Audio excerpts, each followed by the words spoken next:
Hey everybody, and welcome to From the Depths. I'm Menti, and this is another Cruiser Clash tournament overview.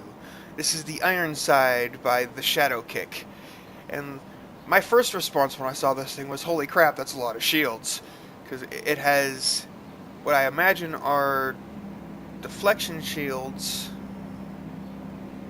Oh, this is a reflect shield. Okay.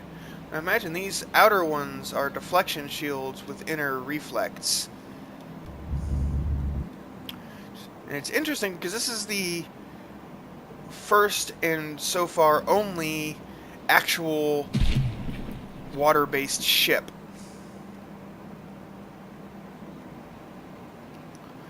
There is the patrol boat in Team Black Sheep, but this is the only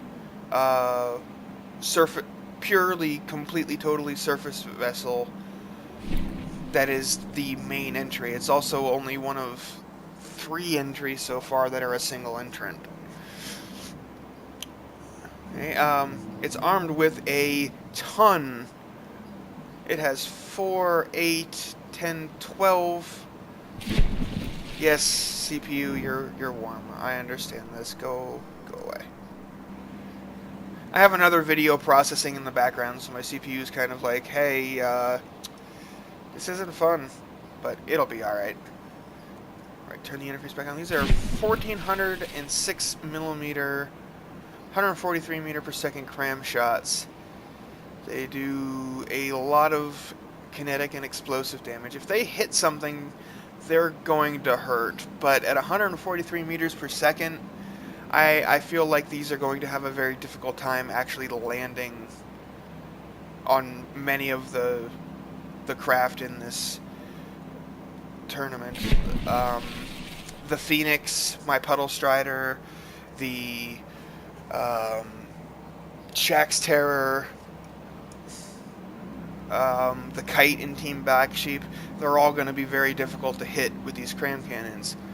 However, Team Black Sheep does have the patrol boat and the mini sub, which will be much easier, and the Phoenix Point Defense Fleet has the Flotilla of Pain, which this will be able to easily hit because that thing doesn't move. Does it have any... Oh, it does have some missiles here. Okay, cool. It's got infrared EMP warheads. They have a variable thruster, short range, variable thruster at 1500, so they're a little bit faster. I'm not sure if those are going to be fast enough to actually catch many of those higher speed craft. Okay. Oh, we've got a lot of extra space in here, and this compartment doesn't seem to have a air pump in it. It's partially flooding, but that may be intentional, just to get it to sit at the water line that the Shadow Kick wants. It's got wood insides, which will help insulate it against EMP somewhat. Probably the biggest advantage I would say this craft has is the fact that cram cannons do not explode so monstrously like advanced cannons do. Like, you can hit these cram pieces and they don't really do a whole lot of damage to everything around it when they go up. I'm not even sure they actually explode. The explosive ones might, but even so, you can take out one of them and it won't even destroy the whole turret, let alone the blocks around it. Let's see. Yep, I was right. Disruption shields. Just low power reflex to adjust the trajectory of the shell. Yeah, that'll make it. That'll probably be quite effective, honestly. The shielding on this, I think, is going to be a bit difficult to get through.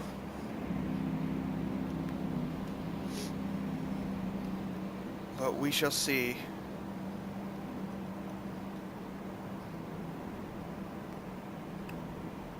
Alright. Yeah, the cram cannons, there's not a whole lot to show off with those. Where are the engines on this? Does it have another deck? It does. It has an underside here. There's a lot of open and free space on this craft. I wonder how fast it goes, because it's not actually moving at the moment. thing's going to be very vulnerable to torpedoes at only 8 meters per second. Very, very vulnerable. But there also aren't very many torpedoes in the tournament at the moment. There are some, but not a massive amount of them. It may have been a good call there on that, but at the same time, I think the choice of a slow ship with only a few missiles and then the cram cannons was probably not the best idea, but who knows? I could be wrong. I could very much be wrong. This thing could end up annihilating all of its competition for all I know, just by getting lucky shots and not dying. It is entirely possible. I just can't help but feel like there is too much open space in here, though. Like, this thing could have been made a lot cheaper by shrinking it down a few layers. Because I don't see any reason why, like, there's this upper gap. I don't see any reason for this to be here. If you could shrink the ship down one block, I mean, it would make the missiles shorter, but those are kind of a secondary concern. Just shrinking it down that one block would probably save several tens of thousands of RP that you could use to put on another weapon system that isn't as easily defeated as cram cannons are. Does have some flares. Looks like they're just ejector add-on single block flares. Yep. With the ignite delay set. Nope.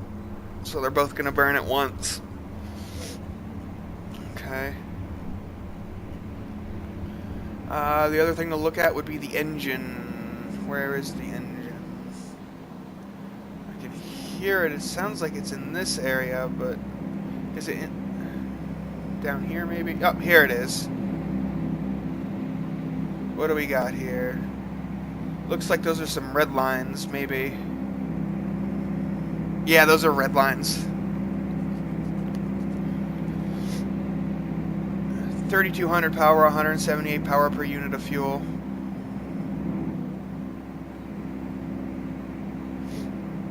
That should have, judging by the amount of power it has, it should have 3 of these. There's 2 right there. The third one is up here. Okay. Lots of ammunition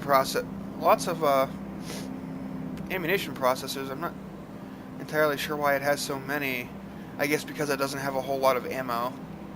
But cram cannons don't use all that much ammo. Am I missing something? I feel like I'm missing something here.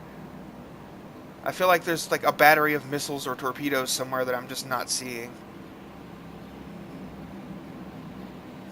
Ah, here are some torpedoes in the back.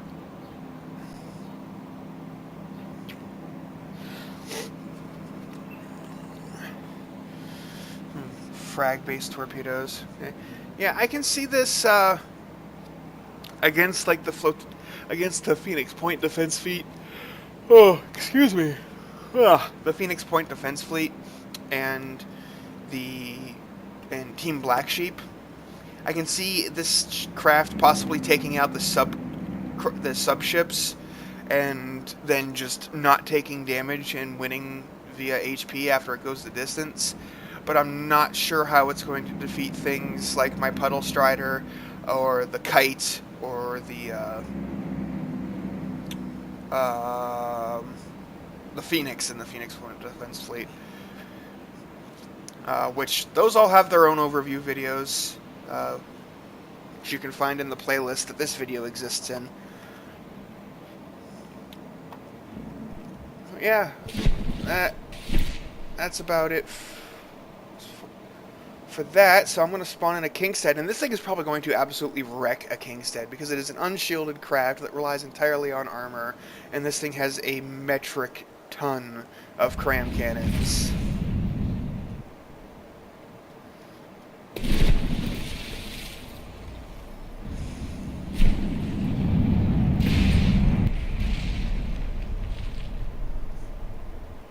Let's see how those...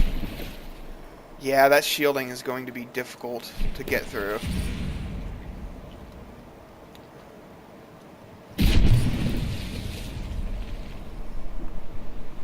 Oh, did the shells detonate themselves? That looked strange. It looked like the explosions were...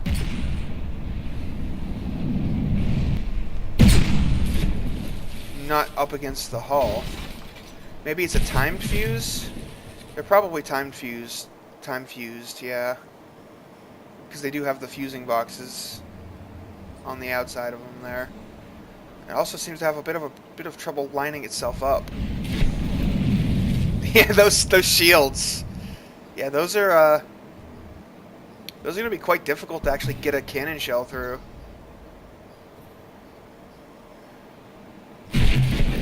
Oh, one did get through there, so it's not completely immune, and that blew up a cannon. Actually, it looks like it took out the barrel on a second one, too. It seems to be having problems getting itself properly broadside to fire its cannons. Probably because I spawned it in too close. Here, you know what? I'm going to go ahead and restart.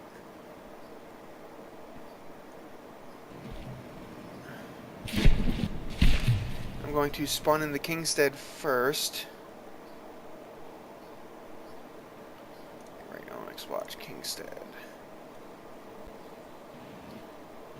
Let it get settled in the water here. And then I'm going to go out here about 1 kilometer out. Because, yeah, the Ironside looks like it will not do all that well at close quarters like that. And I just, well, that's fine. Because this isn't an official battle, it can be on my team.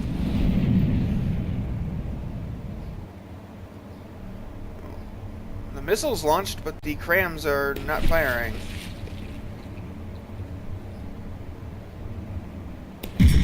There they go. Oh, they were probably still cramming, is what it was.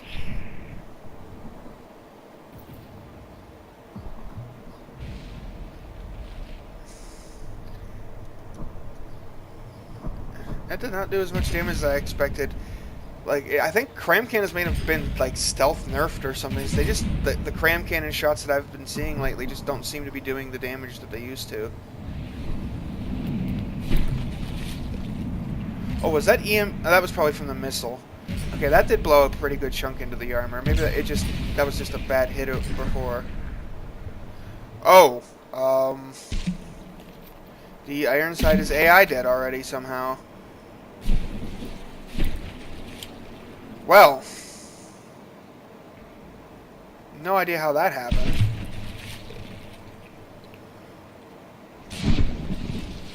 Here, okay, I will instead let's go with a plunderer.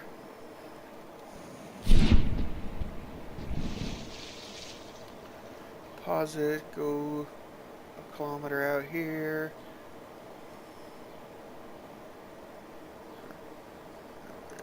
Spawn in the Ironside.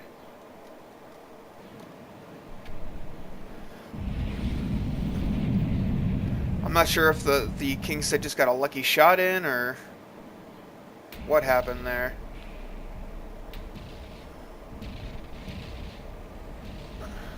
Crams are aiming, so they're definitely, yep, fires. And against a big slow ship like this, those cram shells are gonna hurt.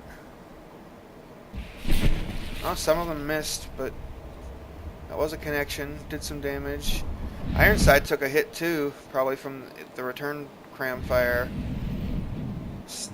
Unfortunately, yeah, something this large and this slow is quite vulnerable to crams.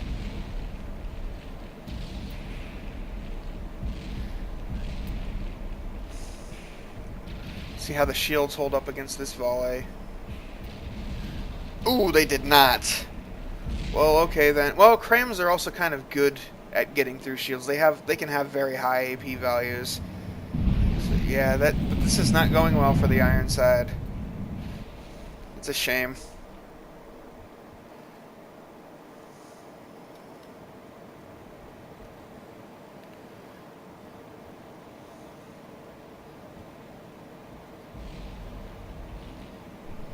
Yeah, Well, that time it looked like the deflection shields, the outer deflection shields, actually detonated some of those crams further out. I think the perhaps the deflection shields could do with an increase in power, especially since this thing has so much power available to it. Like, it has 9,500 power, but it's only used... Oh, well, suddenly it's using a whole ton of its power. Not sure what happened there. Oh, it lost an engine is what it looks like. So it's only using like 3,000 power when it has like 9,000 available. Like, these deflection shields on the outside could have been much stronger. Then again, they might be intentionally at that level.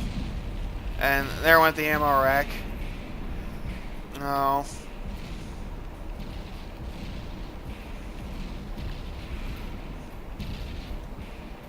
That's a shame.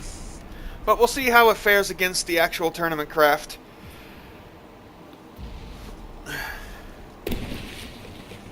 Unfortunately, it being unpainted means it's not going to win anything in the aesthetics competition either.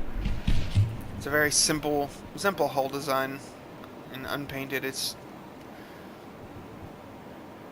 probably not going to get many votes, unfortunately. But anyway, I wish the Shadow Kick luck, and I'll see them on the battlefield.